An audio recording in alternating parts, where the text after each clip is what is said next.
Hello po mga Kalingap, welcome back po sa aking YouTube channel, Kalingap Dan, and kasama po natin si Jomar. Shoutout po, hello. So, drive po ako ngayon. Driving po ngayon si Kuya Jomar. And meron po tayong mission ngayon na susundin po natin ang ilan sa mga angels kasi po ay sama-sama po sila ngayon. Siyempre napanood nyo na po ito kay Kalingap Rab. So ito lang po ang ating konting behind the scenes sa pagsundo po. So alamin nyo po kung sino ang mga susunduin namin ni Kuya Jomar. Tara po, let's go! Let's go! So yun na po mga Kalingap, ang dalawa sa mga angels. Hi Joy. Dito po yung dalawa sa mga angels. Hi Dara. Hello Kuya Jomar. Hello Kuya. Shoutout, kanina pa kayo? Oh, good see. Punta na tayong SM pa mga Kalingap. Ala. Hello. Hello po. Hello po Kuya Jomar Vlogs. Kuya. Kuya Dan. Tara ma-SM mo tayo. So Joy, wala ka namang hinahanap? Wala pa. Baka may iba kang hinahanap na magsusundo sa'yo. Hindi, diretso ka na nandun bro. So kamusta ka Joy and Dara? Okay naman po kami. Diyan ka natulog Dara? Kaya na Joy? Hindi po. Ikaw, saan diyan ka galing sa inyo? Diyan po, na po ako nagtutulog. Kailan ka lilipat Joy? Maghahanap pa lang po kami. Excited ka na bang maghanap ng bago? Apo. Bakit? Ayaw mo na dyan? Medyo ayoko na. Ano naman ang kamusta naman ang pag-i-stay mo dyan? Ilang linggo ka nang nandyan sa apartment mo? Parang 2 buwan po. 2 months na? So kamusta? Anong experience mo dyan? Ano po, magulo. Parang normal na lang sa kanila yung may mga nag-aaway. Dyan? Sa Opo. inyo? Nag-aaway? Pamilya? Ganon? Pamilya, gano'n. Minsan mga kapitbahay. So normal, nasanay ka na lang na nag-aaway sila? Minsan may pulis hapon. Talaga? Bakit may pulis? Kasi may mga nag-aaraway, may nagtututok ng bakit. Ay, grabe. So sobrang delikado pala dyan, Joy. Opo. Anong ginagawa mo pag may nang ganun? Sa loob lang po kami ng, sa loob lang po ng boarding house. Di po Buti lalabas. hindi kayo nadadamay nung pinsan mo. So dapat para talagang makalipat kayo, no? And kasama pa rin yung pinsan mo pag lipat Opo. mo. Okay, so ikaw Dara, anong kwento mo? Malapit na ang bahay niyo matapos ah. Opo. Excited ka na? Opo. Happy ka? Sobra po. Ngayon, happy kayo na may bago kayong makikilala? Sobra po. Left, right, sorry. Joy, meron akong nabalitaan lang nakaraan. Bakit na medyo nag-aalala ka yata? Or bakit may hinahanap ka dito sa loob ng sasakyan? Hindi po napakita si Kuya David. Hanggang ngayon hindi pa nakikita. Hindi pa po. So, tingin mo, kasama natin siya. Alam mong kasama siya. So magka-chat kayo. Hindi po. Ba't alam mong kasama siya? Kasi lagi naman po siyang kasama sa ano. Pero nung pumunta sa inyo, hindi nga siya kasama. Kaya nga po, nagtataka kung bakit hindi kasama si Kuya David. Nalungkot ka. Slice. Eh ngayon, tingin mo, ano mararamdaman ni Kuya David na makikita ulit kayo? Siyempre, masaya yun. Excited din. Ikaw masaya ka din. Opo, masaya po. Bakit ba masyado kayong masaya sa isa't isa? Kamusta ba kayo ni Kuya David? Ano po kasi yung banding po namin. Ganun. Talagang solid na. Opo, solid po. Sino-sino ba kayo madalas ang kasama? Ano po, si Kuya Edo, si Kuya David, si Dara. So masaya yung circle of friends nyo? Opo, masaya, sobrang saya po. Eh may bagong madadagdag kaya dyan? Si Carla at Jomar? Opo, kung gusto po nila. Kung gusto nyo daw Jomar, gusto mo ba? Bakit hindi? Bakit hindi? Yes, so kasama ka sa date night nila. Ha? Nagde-date night lagi yan sila eh. Ay, malayo kasi si Carla. Oo. Ayo. Minsan Ay, ano si lang ako. si Edo nga, si Inat. Oh. Si si Oh, walang dahilan daw. Pag gusto mo may paraan. Oo. So, abangan nyo po. Na-pressure si Jomar. Kaya ako. Ang isip ko tuloy yung panggas ko agad. Kaya yun din. Ang layo pa naman, no? Layo, sobra. Lagpas isang oras. Pero Joy, wala naman bang tampuhan? Wala naman po. Wala. Kasi bakit nakikita ko yung mga post mo parang medyo may hugot. May hugot daw. Wala naman ibig sabihin yan. Wala naman po ibig sabihin. Okay, so yan po. Konting interview lang kay Joy. And si Dara, baka may alam si Dara. Wala naman. Minamarites ko na sila eh. At sana Joy matuloy yung request ko sa'yo na ma-interview kita. Opo. Okay lang naman kung matuloy. Okay lang naman po. Kasi may mga comment din nakapanood nung sinabi kong interview. So nag-aantay sila. And sa tamang oras. Opo. Kayo na po. Busy ka pa yata sa school? Hindi Medyo naman. lang po. Kamusta pala school mo, Joy? Okay lang naman po. Medyo busy. And yung pag-aaral mo kaya mo naman pagsabayan yung ginagawa natin Opo. ngayon sa pagbablog. Opo, kaya naman po. Kayang-kaya. Dito na po kami sa SM. And may susunduin pa tayo. Ilan pa ang susunduin natin, Kuya Jomar? Mga 15? Ang dami pala na itong sakay, no? Kaya pala natin ng ano, maramihan dito. Kasama po ng ibang beneficiaries namin nila. Mga angels. Mga angels. Dito po tayo sa SM Daet. Ayan, ang katabi po kasi na ito ay terminal. Ay, saan bro? Dito? Dito, lalabas ka na ng SM. Okay, labas na ako ng vicinity. Ayun na po sila, oh. Asan na ba yan? Ang galing ni Joy, ah. Excited si Joy, ah. Dito na lang sila? Dito na lang. Ayan po. Ayan na po mga kalingap. Ang tatlong angels pa. Ang laki ni Beyonce. Ay, oh. Ayan na. Ay, nag-hi sila, oh. Si Beyonce, si Melka, at si Eden. So pagbuksan natin sila. Oo. Hi kayo. Hi. Okay lang ba? Nasa likod yung isa? Yan. Napaka-gentleman. So sa likod po si Eden. Samahan niyo na lang ng isa para may kasama siya.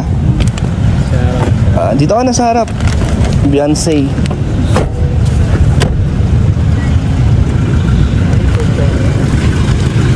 Ito na po, kompleto na po ang ating mga angels, mga kalingap.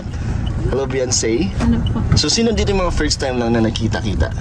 Altes ka, no? First time namin makita. First time niya. Beyonce. So... Bakit? Ang ganda po. Diretso na kaming clinic.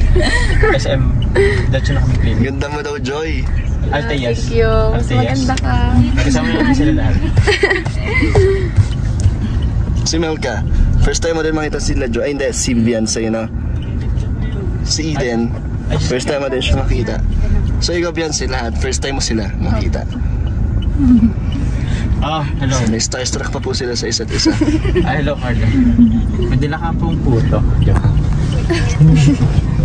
Biro Sa lang. Jomar si Carla. Bro, nagde-drive ako. Hindi ako makapag Kinikilig si Jomar. Talaga ba oh?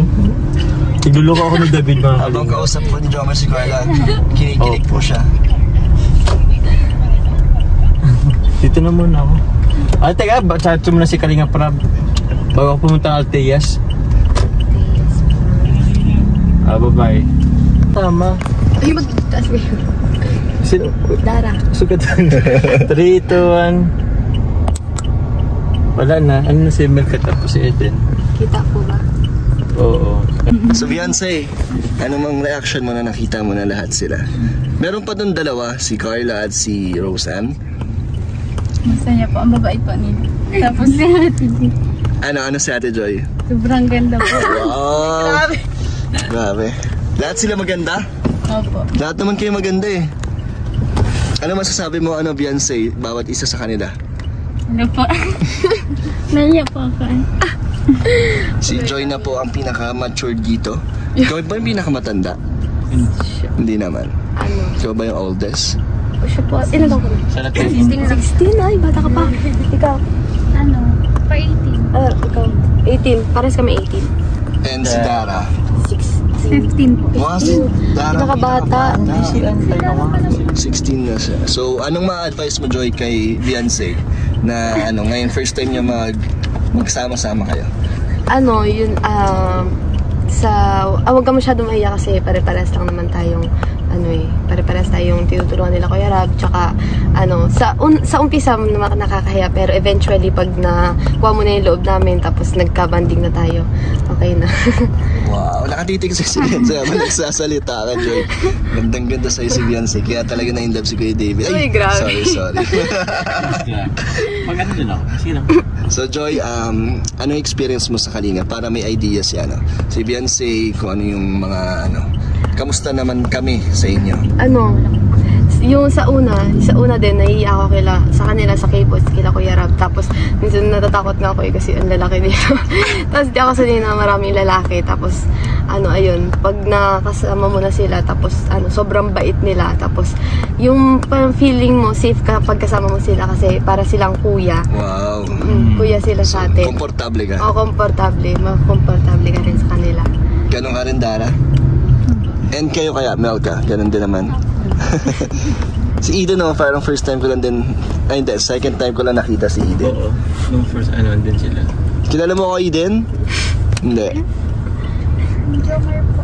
Siya si Jomar. Ito si Kuya Jomar. Bakit? Hindi ka kilala. Eh, kasi nga, hindi pa kami masyado Hindi pa naman kami na nagkakilala po masyado. Pabalik na po tayo mga kalingap. Papunta na tayo sa venue kung saan po ay magaganap ang kanilang pagkikita. So, excited na rin si Jomar. Ang ginagawa niyo. Ang ginagawa niyo. Ayos na ba? Nagulat lang. Kasi nanon yan. Jomar, excited ka na rin? Oo, excited lang. Kasi may nag-aantay yata sa'yo doon. Ha? Anong kanta para sa inyo ni Joy? Ni Carla kung may team song kayo?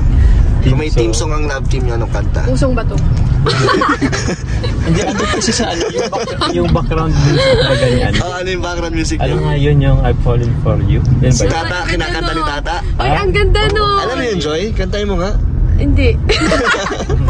Pero sabi ko na, ang ganda kasi dun sa love team nila. Ah, bagay. Oo, bagay. Kaya nakakakilig kaya. Paano yung kilig, Joy? Paano yung kilig, Joy? Kinikilig ko sa sarap kaltukan ni Kuya Jom. Sobrang ka, kilig. Joy. Gusto ko ng kaltokan. Grabe na, mapanakit pala si Joy pag kinikilig. Kaya na pala kiligin si Joy na. Oo, nananakit. Pero syempre, Siya joke kaya lang. nakakakilig. Talaga? Grabe. Nakangiti. Kasi si Carla, naiya siya kay Kuya Jom. Kaya nga Natural yung reaction ni Carla, no? Oo. Tara po mga kalingap, nasundo na po natin sila at nandito na tayo sa venue nila Kuya Jomar. Ito na po sila. So sila ay pupunta na doon sa vlog.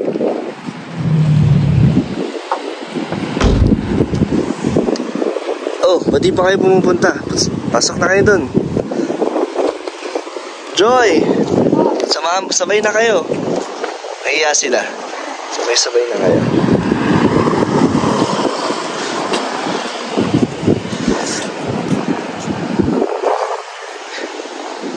And si Jomar, syempre, nagpapapogi pa po.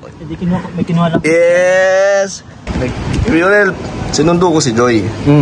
Na-interview ko lang konti. Ayun nga. Anong balita? Namiss naman daw pala. Uy! Sabi ko na eh. Namiss daw konti. Kunti Kahit lang. pa paano. Kaya hinanap daw si Kuya David. Kasi hindi daw siya sanay na wala. Absent. Sabi ko na eh. Yun lang ang kulang ay. Siya lang ang kulang. Si Kuya David. Eh ngayon, magkikita. Ayun nga abangan natin. Excited nga. Masaya daw siya. Gusto ko nakasaktan eh. Bakit?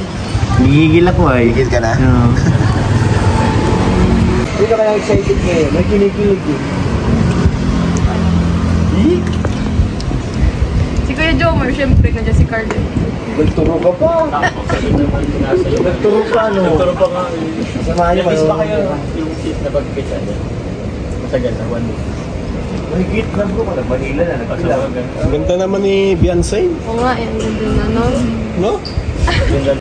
Ayun mga kalingap, tapos na po ang ating mission. Kaya dito muna tayo sa labas.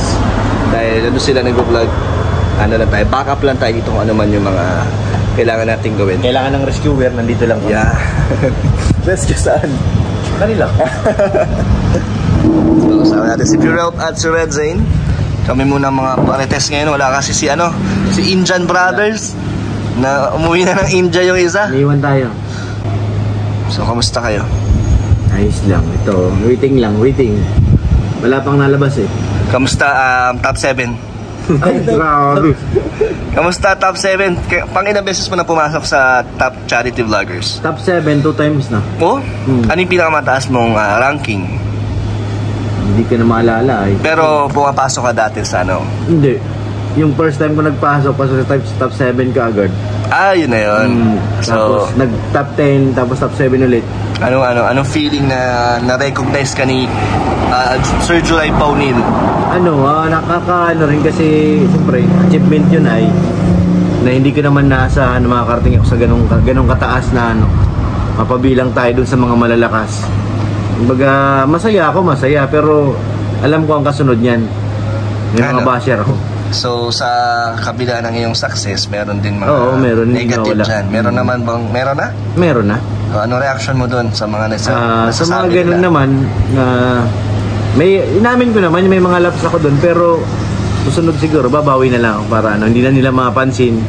Kasi meron silang hinahanap sa akin eh. Ano bang hinahanap nila sa'yo? Yung charity ko daw is nawawala. Ang paliwanag ko naman sa kanila, naging busy akong itong karang isang buwan. Di ba pabalik-balik kami Pilar, Manila. Tsaka ano ka naman full-time driver ka ni Kalinga Prab, eh. kaya hindi mo din masisisi na hindi ka nakapag-charity. Tsaka pag na-drive mo kay Kalinga Prab, ay charity na yan. Ayun kasi buong araw yan eh. Tapos hindi nila napaano yun sa akin. nasa sacrifice mo na ang iyong pagbablog sa iyong channel, di ba? Sa pag-drive. Kaya sana maintindihan din nila. Pero hayaan mo lang yung period. At least ako naman ang takbo ng iyong channel. Ako naman bago ako pumasok sa Kalingap, alam ko na yung ganung mangyayari yan. Pero hindi ko alam kung kailan. Ito na nga.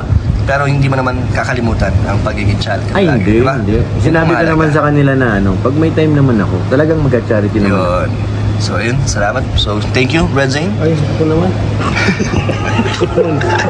Babay na tayo. Babay na. Babay na tayo. Bye-bye.